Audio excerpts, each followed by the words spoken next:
Oncología para el médico de primer contacto. El cuadro clínico del cáncer de mama se caracteriza por una división clásica y una división atípica. Dentro de la división clásica, lo esperado es encontrar un tumor palpable, indurado, no móvil, con bordes irregulares, retracción del pezón y asimetría.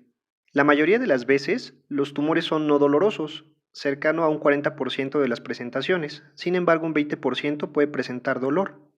Pueden existir metástasis evidentes en un 30% de los casos y haber cambios en la piel y secreción a través del pezón.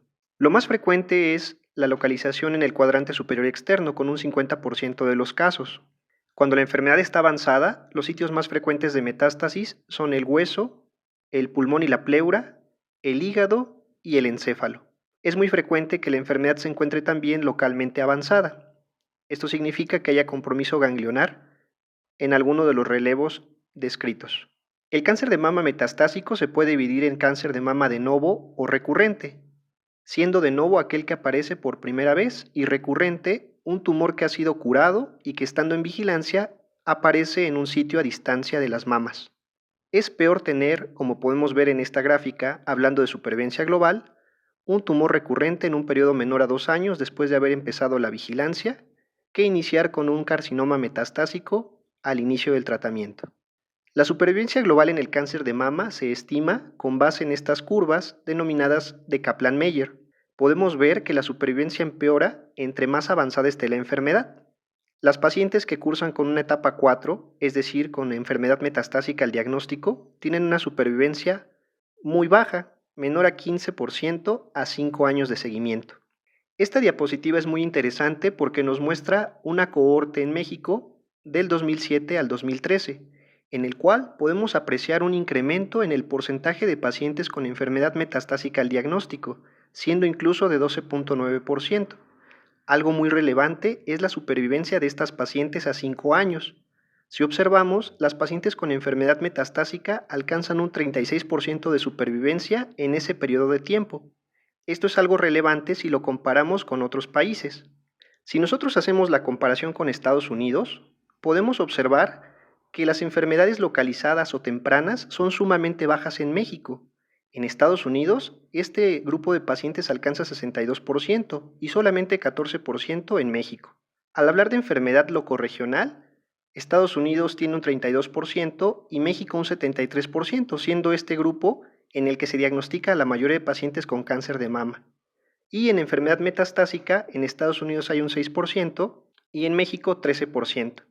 Estos datos son sumamente relevantes porque hacemos diagnósticos muy tardíos en nuestro país y la mayoría de pacientes están con enfermedad localmente avanzada al momento del diagnóstico. Si observamos, la cantidad de pacientes con enfermedad localmente avanzada y metastásica son más del doble que en Estados Unidos. Si nosotros hablamos de supervivencia por cada una de estas etapas, la enfermedad localizada tiene en Estados Unidos una supervivencia del 99% a 5 años y en México baja discretamente a 97%.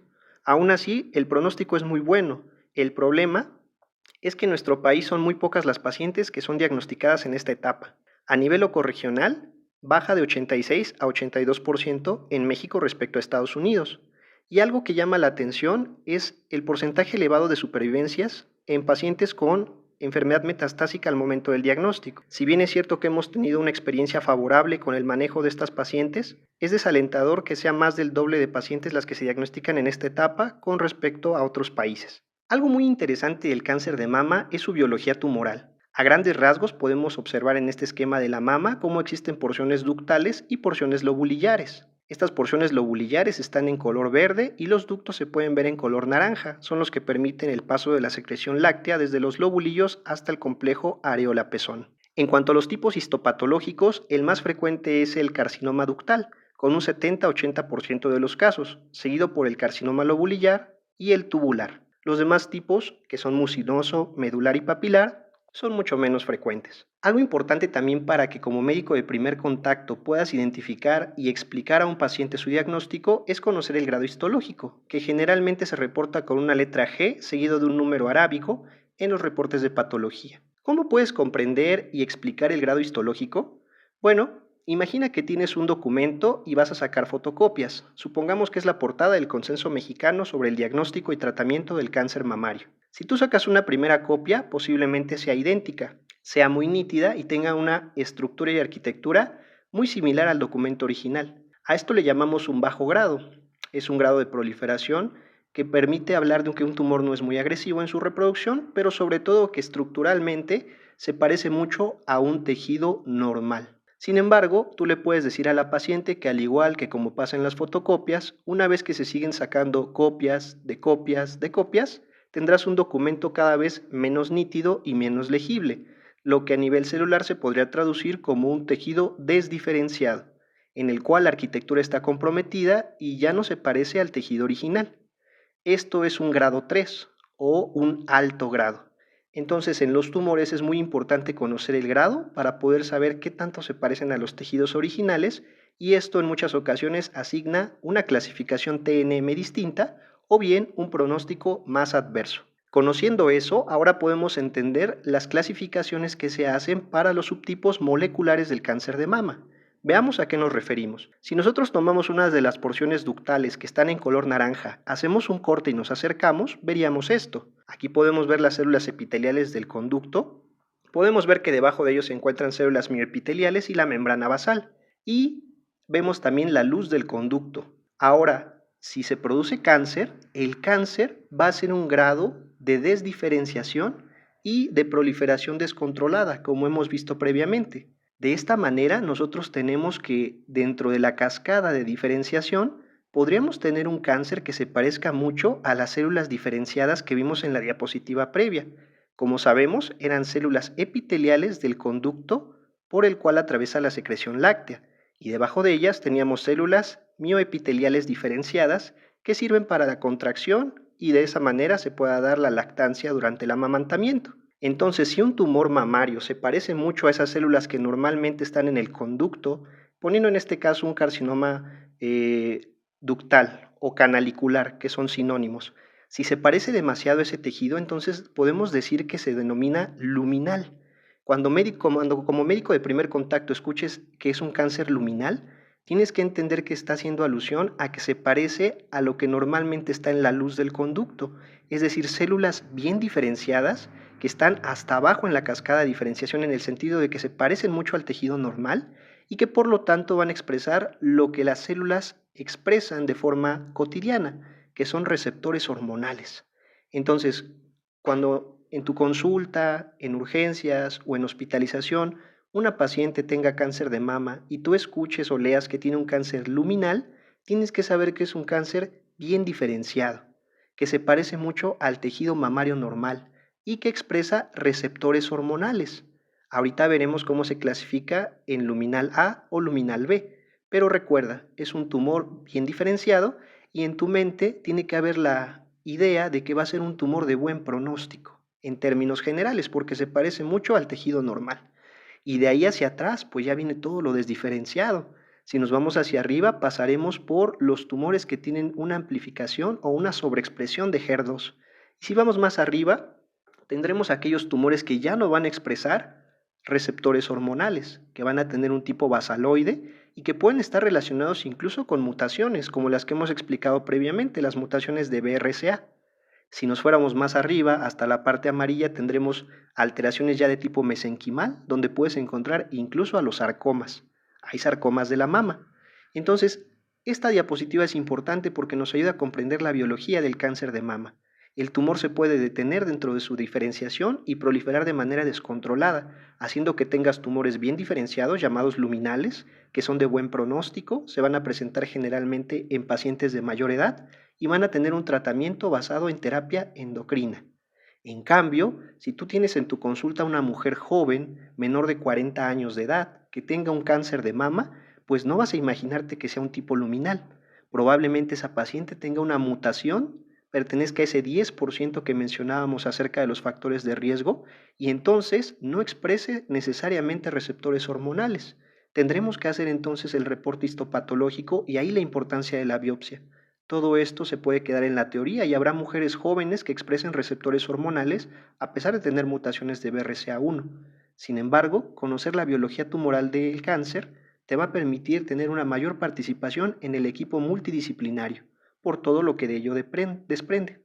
Así, El patólogo reportará estas 4 cosas: los receptores de estrógeno, los receptores de progesterona, el nivel de HER2-Neu y el índice de proliferación Ki67.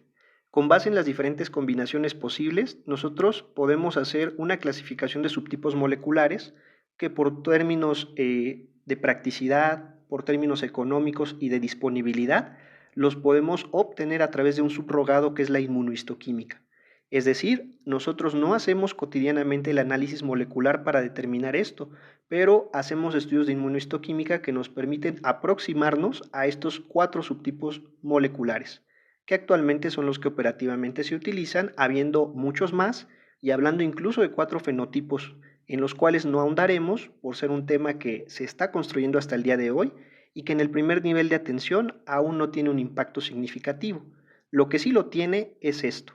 Nosotros le llamaremos tumores luminales a aquellos que tengan una expresión positiva de los receptores de estrógenos. Si te das cuenta, una diferencia será la expresión de los receptores de progesterona y del Ki67, que habla de la velocidad de proliferación de las células.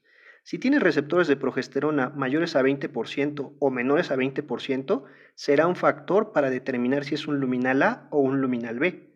De la misma manera, el Ki67, con un corte del 20%, se va a situar como luminal A o como luminal B. Y aquí puedes encontrar también el grado histológico. Los grados bajos, como el 1 o el 2, se localizan en el luminal A y tienen mejor pronóstico. En cambio, los grados 3 se localizan como luminales B y, aunque son buenos, comparados con un HER2 sobreexpresado o un triple negativo, no son tan buenos como el luminal A. Finalmente, el luminal A se caracterizará por tener un HER2-Neu negativo, mientras que el luminal B puede tener el HER2 positivo o negativo, y habrá que aclarar muy bien en el reporte cómo se encuentra este marcador. Por otro lado, hablamos del subtipo con sobreexpresión de HER2 cuando este está positivo y no tenemos ni receptores de estrógenos ni de progesterona. Y hablaremos de un triple negativo cuando los 3 se encuentran negativos: estrógenos, progesterona y HER2. Con base en esto, nosotros podemos conocer el pronóstico de las pacientes, siendo el tumor más frecuente el luminal A, siendo también este el de mejor pronóstico, con una alta tasa libre de recaída y una alta tasa de supervivencia, y manejándose prioritariamente con terapia endocrina. Había una conducta hace no muchos años de darle quimioterapia a estos pacientes, pero cada vez se acepta más basar el manejo en la hormonoterapia y limitar el uso de la quimioterapia. El luminal B se va a caracterizar en estos 2 subtipos, dependiendo si tiene HER2 positivo o HER2 negativo, y son tumores más grandes. Además de ello, no alcanzan el buen pronóstico que el luminal A sí tiene, y también se va a basar en la terapia hormonal, pudiendo obviamente hacer algunas excepciones.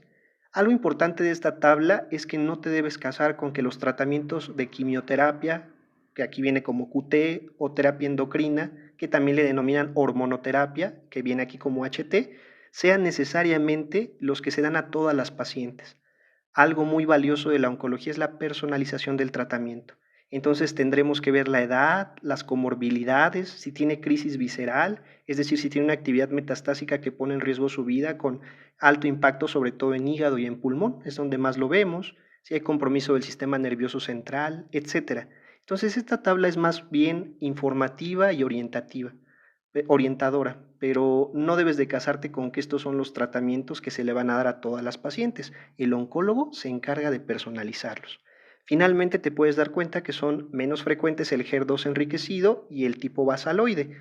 Afortunadamente estos son menos frecuentes, pero desafortunadamente son los que tienen el peor pronóstico.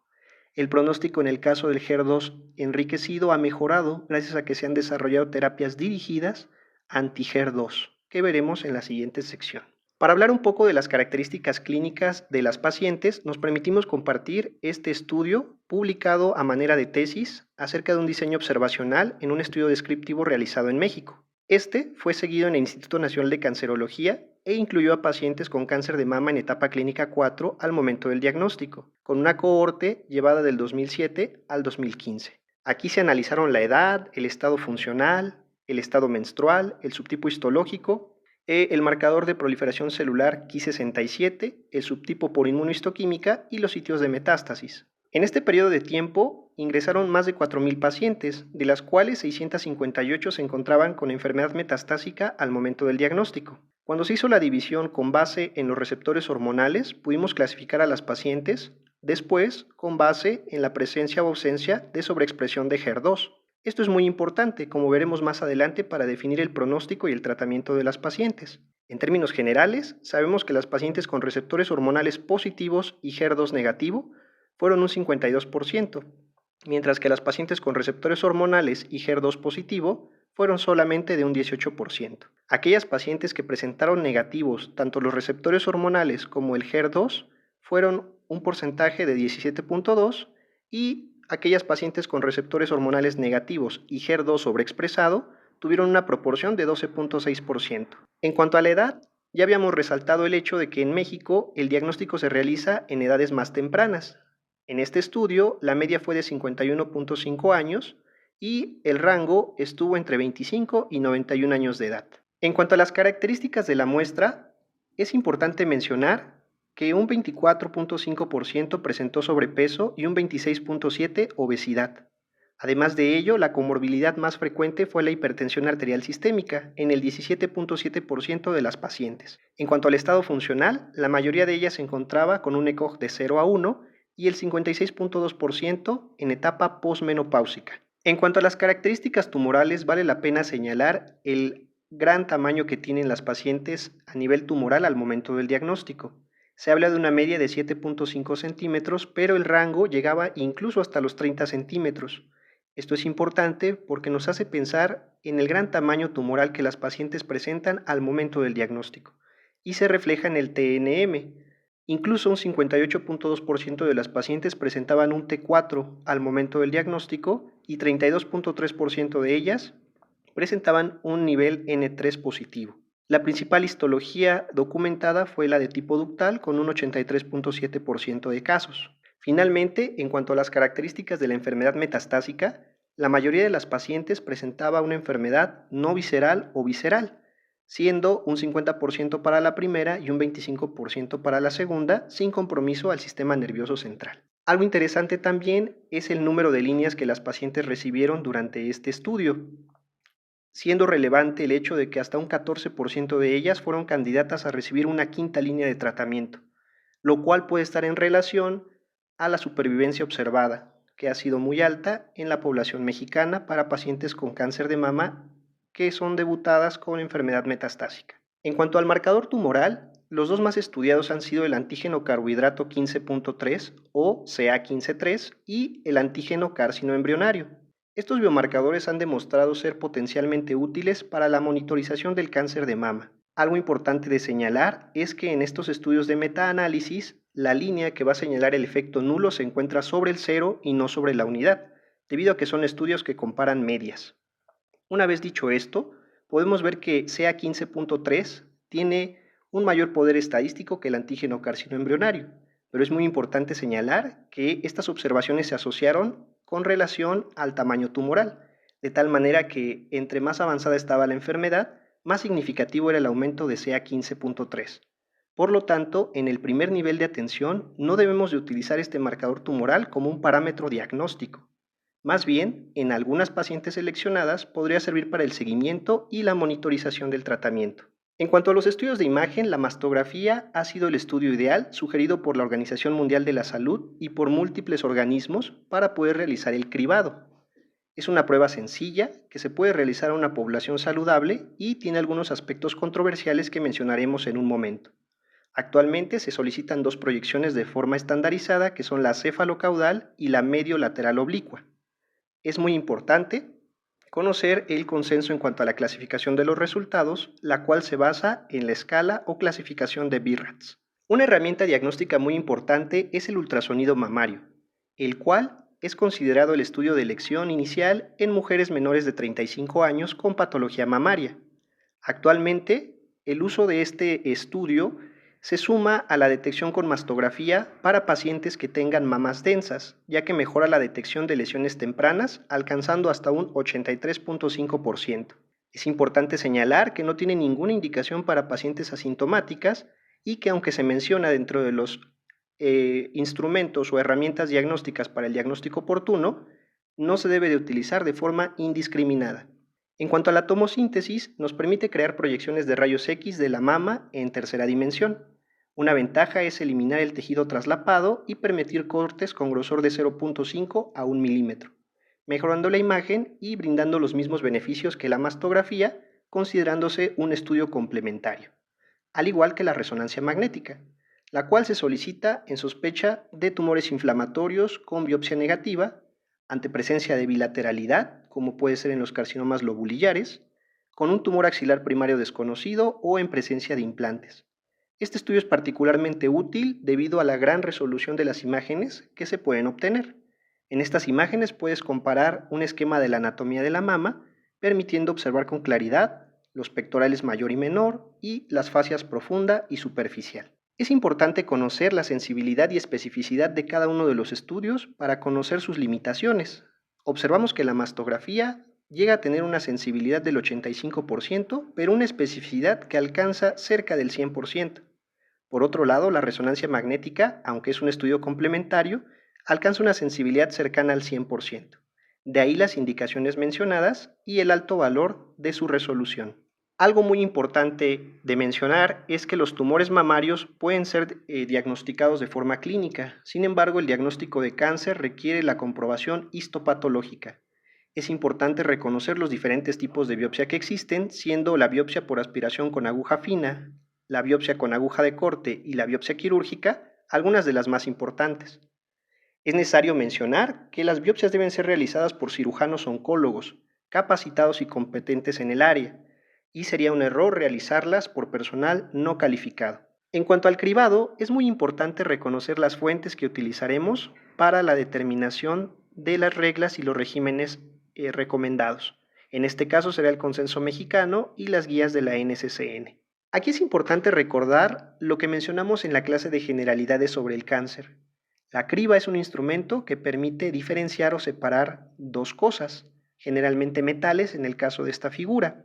Si nosotros hablamos de cribar, esta es una palabra que está en el diccionario y que hace alusión a separar las partes haciendo una selección rigurosa, y en el término o en el campo de la medicina habla de realizar un examen médico a un conjunto de personas para poder detectar una enfermedad antes de que ésta se manifieste.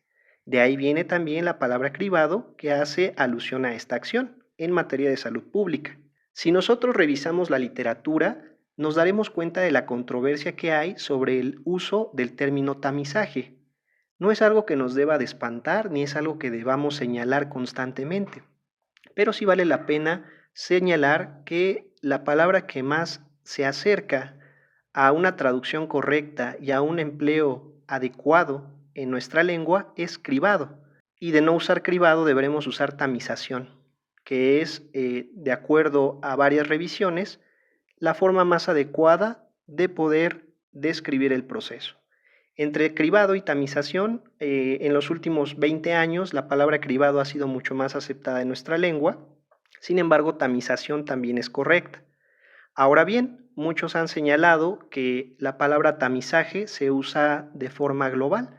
En estas 5 publicaciones de varios países de América Latina, nosotros podemos ver que la palabra tamizaje es de uso común, entonces sugerimos no descartarla, por el contrario, cuando busquemos información sobre el tema, tenemos que emplearla, porque es una palabra común. Sin embargo, siempre debemos recordar que lo más correcto es hablar de cribado, como hemos hecho en todos los exámenes que se han realizado durante este curso y en las evaluaciones subsecuentes.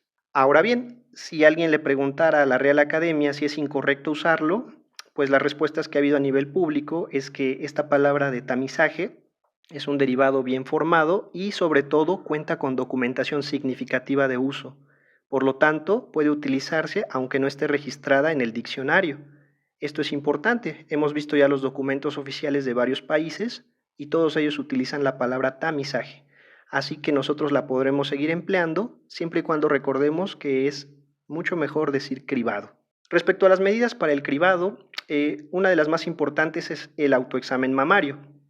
Este autoexamen realizado por las mujeres debe ser mensual a partir de los 18 años y se debe realizar 5 a 7 días después de terminar la menstruación. Es importante que las mujeres revisen la mama y la axila utilizando las yemas de sus dedos índice, medio y anular. Es muy importante que la realicen siguiendo una secuencia a la cual estén habituadas para no omitir ninguna región, pudiendo ser los patrones de arriba abajo, el patrón radial, que puede ser centrífugo, particularmente por ser más cómodo de acuerdo a las pacientes, puede ser un patrón circular que vaya del pezón hacia la periferia, y lo más importante es que esté habituada y se familiarice con su propio cuerpo.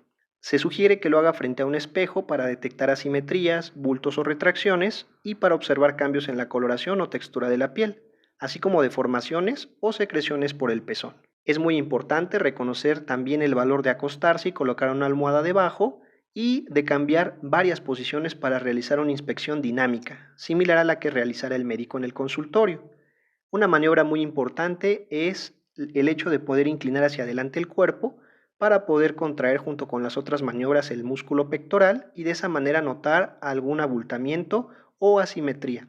Dentro del examen clínico realizado por el médico, se sugiere que este sea anual a partir de los 25 años. Consta de una inspección que va a ser estática y dinámica. La estática la va a hacer sentado frente a la paciente, que también debe de estar sentada con los brazos relajados, mientras que en la inspección dinámica se le pedirá que haga 3 movimientos, colocando las manos detrás de la nuca, colocando las manos después entre la cintura y la cadera y finalmente recostando el cuerpo o inclinando el cuerpo hacia la parte de enfrente.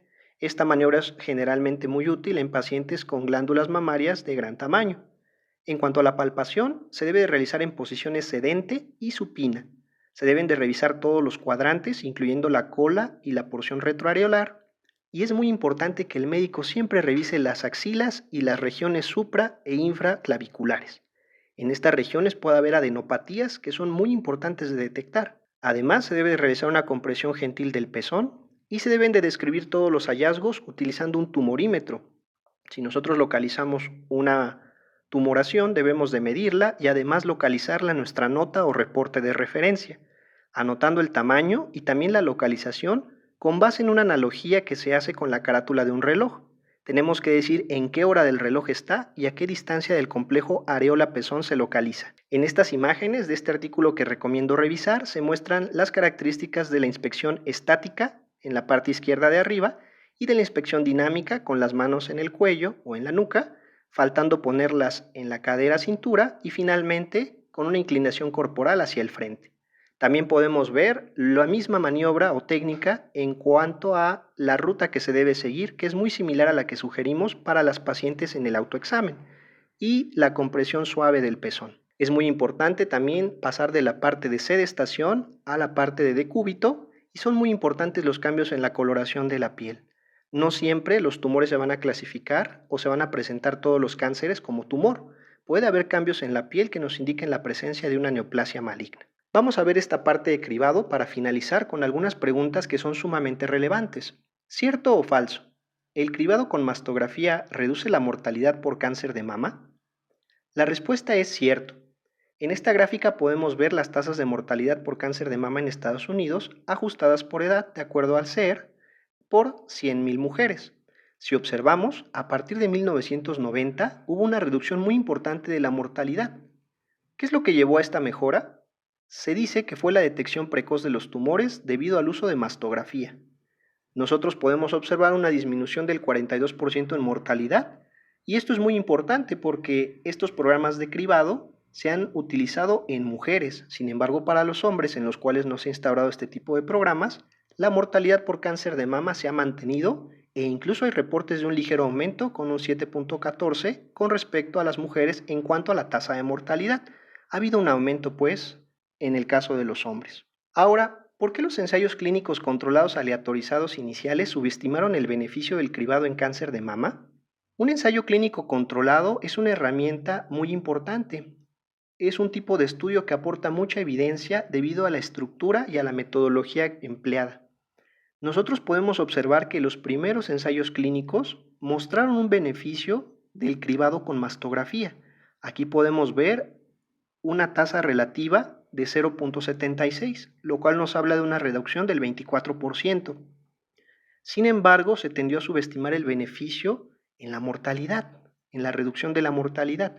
Vimos en la diapositiva previa que se habla de una reducción del 40% y aquí los principales ensayos clínicos controlados aleatorizados mostraban que el beneficio era una reducción pero solo del 24%. Entonces, si observamos, aquí hay dos estudios que son canadienses, el NBSS2 y el NBSS1, que tienden a mostrar incluso un aumento en el riesgo de morir al tener cribado con mastografía. Cuando nosotros hacemos el análisis de estos estudios, nos damos cuenta que este estudio en realidad está constituido por dos que fueron realizados prácticamente de manera paralela. En el primero se incluyeron 50,000 voluntarias de 40 a 49 años y en el segundo 40,000 voluntarias de 50 a 59 años, observando que en el primer estudio se documentó un incremento del 36% en la mortalidad por cáncer de mama en el grupo que realizaba cribado. Entonces, estos primeros hallazgos en los ensayos clínicos controlados fueron muy controversiales y hasta la fecha hay varios grupos que han señalado la posibilidad de que el beneficio de la mastografía no sea el que asumimos todos.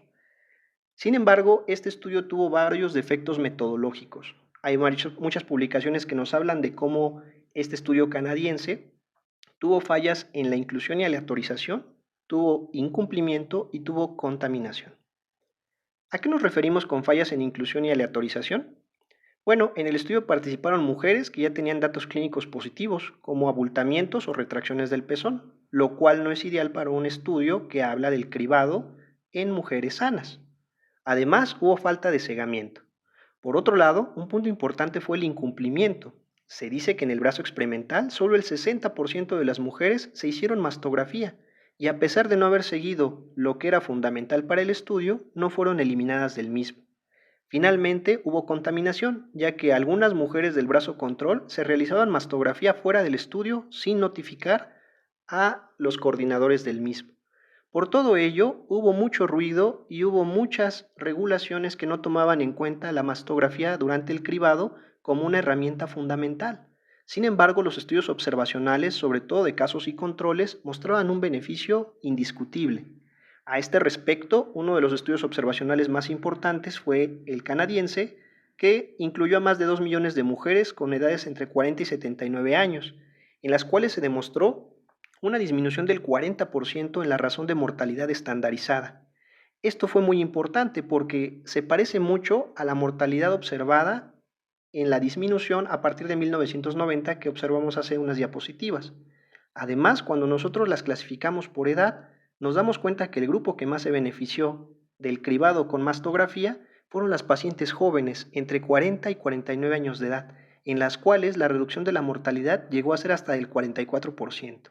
Esto, junto con otros estudios, también de tipo observacional, mostró una disminución franca de la mortalidad. En este metaanálisis se habló de una reducción incluso del 49%. Y un estudio que vale la pena mencionar es, y que nos da también pie para poder analizar la literatura, es este estudio publicado por Brothers, en el cual se habla de la reducción de mortalidad con el cribado utilizando mastografía, pero dividiendo a las mujeres en aquellas que son invitadas a la detección y aquellas que son realmente cribadas. Es decir, hay algo que se llama ITT o intención a tratar y algo que se llama PP, que es por protocolo. Aquí estamos analizando el beneficio de la mastografía en la reducción de mortalidad dependiendo si consideramos a todas las pacientes que invitamos a participar en el estudio de cribado o si incluimos solamente a aquellas que realmente siguieron el cribado de la forma en que el protocolo marcaba ininterrumpidamente y no aquellas que se salían o que decían que iban a participar pero no se apegaban al protocolo. Entonces nosotros podemos observar que aunque los dos grupos se benefician, el beneficio es mayor y es cercano al 40% observado ya históricamente para las pacientes que realmente fueron cribadas, es decir, aquellas que se valoran por protocolo. De ahí que a finales de los años 90 hubiera un gran número de publicaciones que invitaran a desarrollar un nuevo valor o un nuevo indicador del número de pacientes que se necesitan cribar para obtener un beneficio, disminuyendo la mortalidad. Como hemos explicado en otras oportunidades, este indicador se llama número necesario a cribar.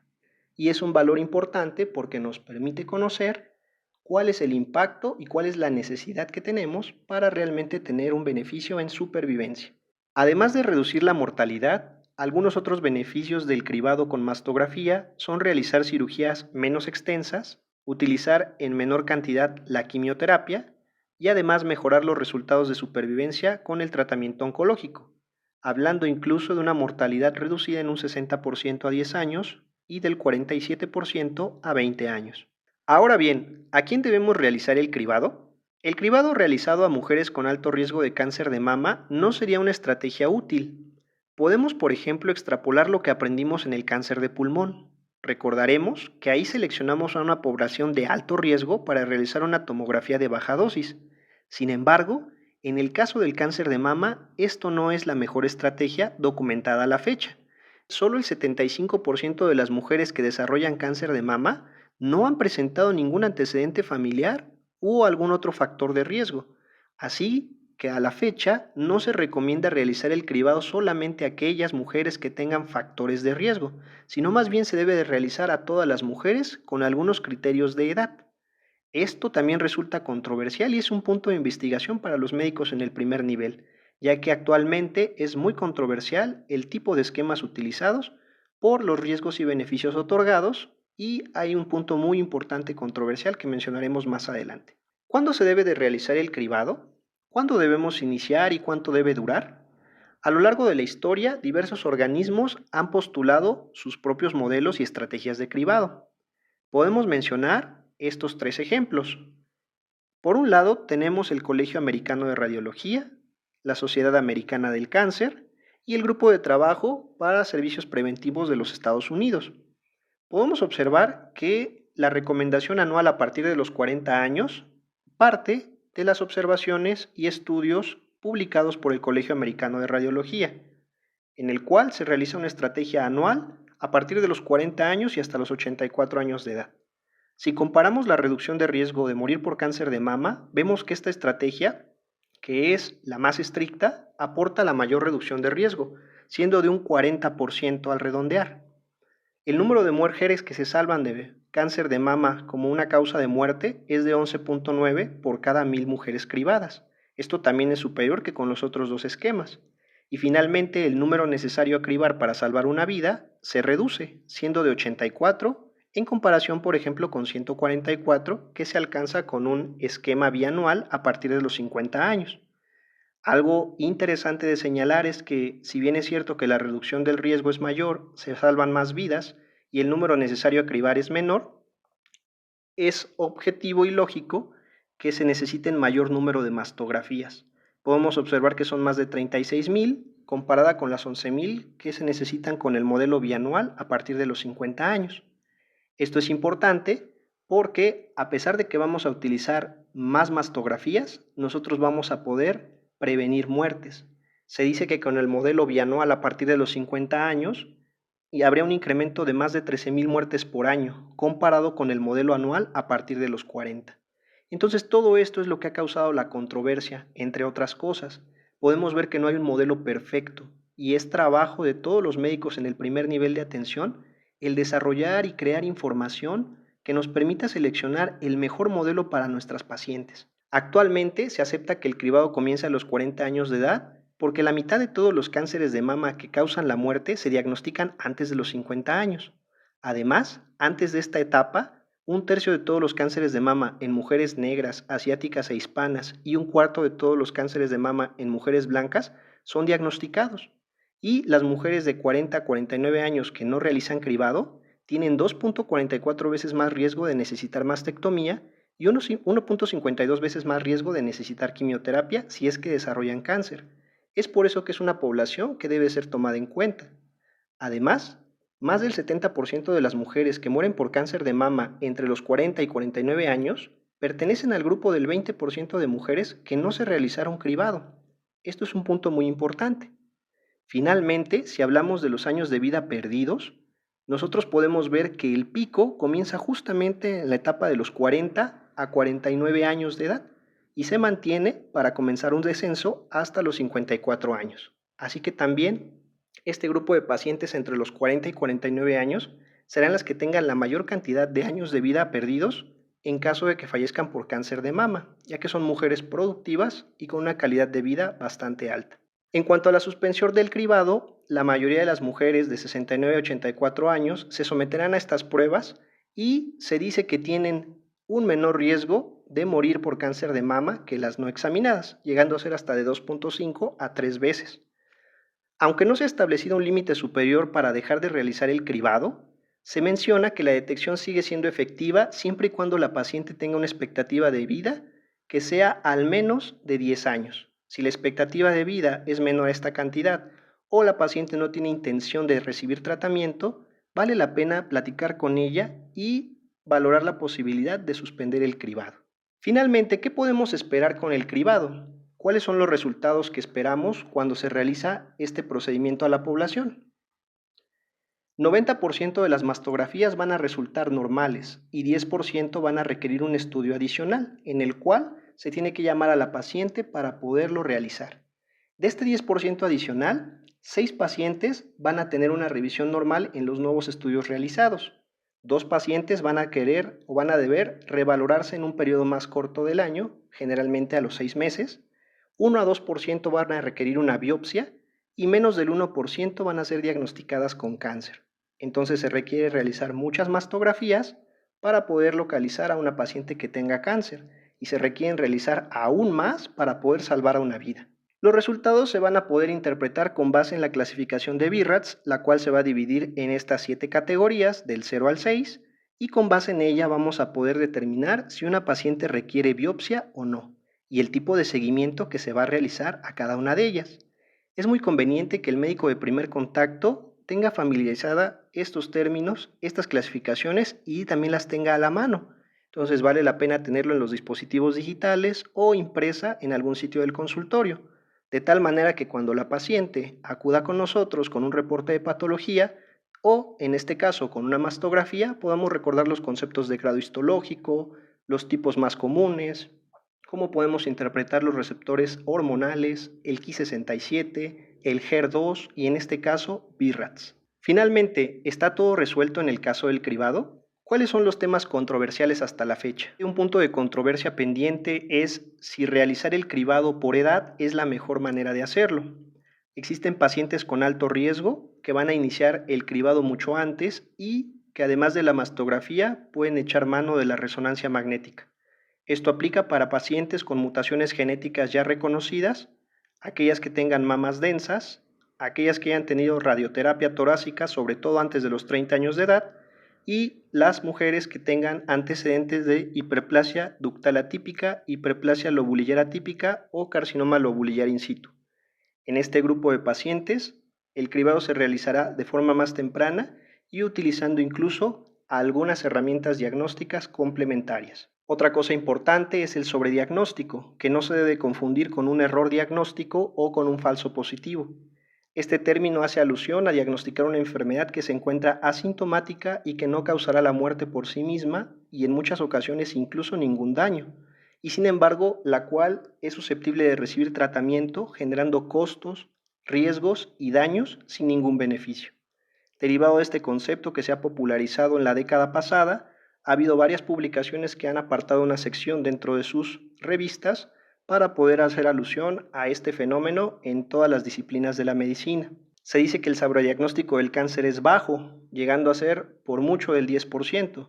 Sin embargo, algunos autores que son los que más pugnan o los que más generan controversia en cuanto al verdadero valor del cribado, estos dicen que puede llegar a ser hasta el 30 al 54% si tomamos el sobrediagnóstico en términos de mortalidad, siendo para el cáncer de mama el sobrediagnóstico más alto, comparándolo incluso con el cáncer prostático o el cáncer pulmonar.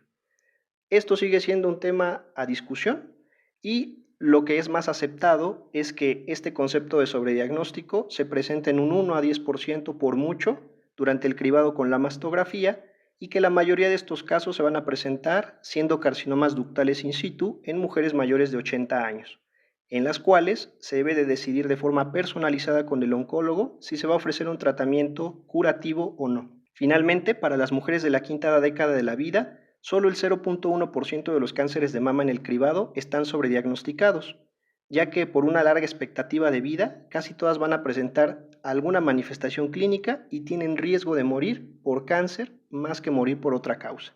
Agradecemos mucho su atención y les deseamos un excelente día.